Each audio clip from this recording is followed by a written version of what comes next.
I'm originally from Toronto, Canada. I've been living in the United States for the last 5 years. I have been teaching piano since 2001, and my musical background is very interesting. Coming from Toronto, Toronto is actually the most multicultural, diverse city in North America. And where I grew up was right in between Greektown and Little India. So my whole childhood and teens and early 20s, I was always surrounded by that Indian music and Greek music, everything you could imagine. And I actually ended up working up in a Greek music store, which was both a school and an instrument retailer, and we sold all kinds of beautiful world instruments. And it was there where I actually started teaching in 2001. And I also ended up joining a Greek band. And then from there, I ended up joining a Middle Eastern ensemble band, and I was playing keyboards. It was really great. So that's one aspect. That's one end of the spectrum of my musical background. On the other spectrum, I went to an all-art school. I was a music major. So I played all that good boogie-woogie blues, Jerry Lee Lewis, the Beatles, any kind of rock and roll. So as a teacher, you'll find I'm all full of these random crazy facts with music theory because my knowledge just spread so far across that spectrum. And I get a lot of students from beginner to advanced that they want to explore deeper things like esoteric type music, and that's where I start pulling in my knowledge from Middle Eastern music. People who want to compose like soundtracks and stuff like that, I start pulling in a lot of that musical theory knowledge and mixing it in with their lessons to give them something that they wouldn't necessarily get elsewhere.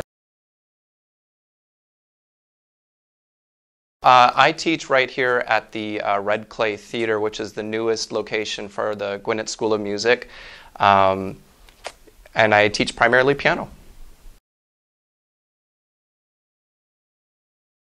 Motivation is a three-way street here. There's the student, and then there's the teacher, and then there's family members and friends. In the case of kids, parents need to be involved with that motivation factor. Outside of teaching piano, I'm actually a personal trainer. So when you're talking motivation, I'm used to getting down in people's faces like, come on, you can do it, you got this, So that tends to spill over in my piano lessons a little bit. But you know what, it really pays. When you have a young kid or an adult who's struggling through something that they think is really difficult and they're thinking, I can't do this, it's too hard.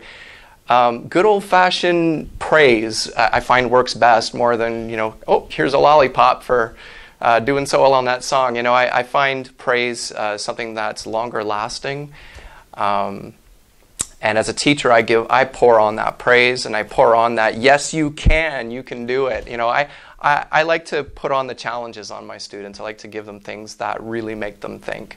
But also from the perspective of a parent, kids, they always want to try something new.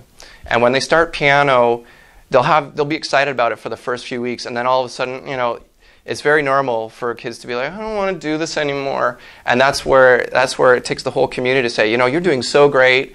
The parents need to be there to say, oh, I just love your playing. I love it when I hear you practicing. The kids need to hear that in order to keep going and feel that they're being validated.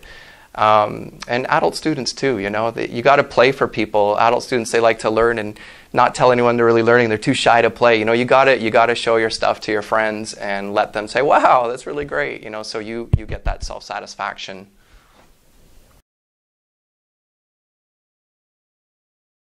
Well, what I love about their new location especially is the fact that right upstairs we have a gorgeous professional theater which is available for students to perform in, and they have a lot of performance opportunities here. This is a performance-based music school.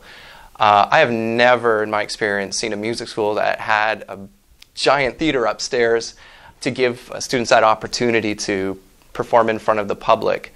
Also, the facilities here are top-notch professional. We have really great equipment, state-of-the-art, brand new piano over here beside me, love it. We also have a keyboard lab in another room that they're going to be doing some group classes in too. I'm inspired by world music.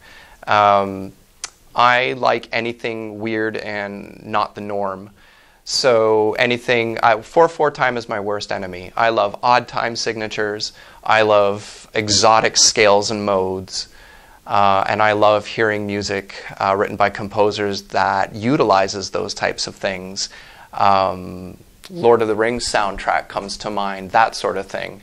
That's what gets me going, oh, I love that. And then I go running over to my keyboard and I start doing, making stuff up like that. As far as people, no one particular artist truly inspires me. I'm a little bit of a perfectionist, and I find a lot of common things with Michael Jackson if you're talking pop music. He was a perfectionist like I am, so that keeps me inspired, but I tend to keep a broad view of what's going on out there in the music world. So I'm a very structured teacher. Whether you're a beginner student, intermediate, or advanced, I like to use graded method books. So starting with kids, I will put them in the Alfred series typically, and that includes everything. It has your lesson book, it has a theory book, it has a note speller, it has ear training. I make sure that my students are fully literate in music in all aspects. I don't like missing any of those pieces. Oftentimes I will get transfer students and I'll find that they're really, really strong on playing by ear, but they can't read. So then I will start to introduce, how to read notes and music theory, and start making sure that all those different levels in music and all those different skills are equalized. And then as far as adult students go, again, I do tend to use method books just to get them to the point where their skills are there, so that way they can play the songs that they like and the stuff that they want to do. A lot of people walk into music lessons, especially adults, idealizing that in just a couple months they're going to be playing all these great tunes. And as a teacher, you have to say, well, you can, but in order for you to play those giant chords there, we got to get your hands from stop shaking so much. We have to develop that neuromuscular control. And again, as a personal trainer, outside of teaching piano, I incorporate a lot of the things I do as a personal trainer in my piano lessons, especially when we're talking about neuromuscular control. So I will give my students all kinds of wonderful exercises to do on those keys, so that way their fingers and hands are working the way they're supposed to, so that when they go to play the songs that they love and want to do, they do them very well.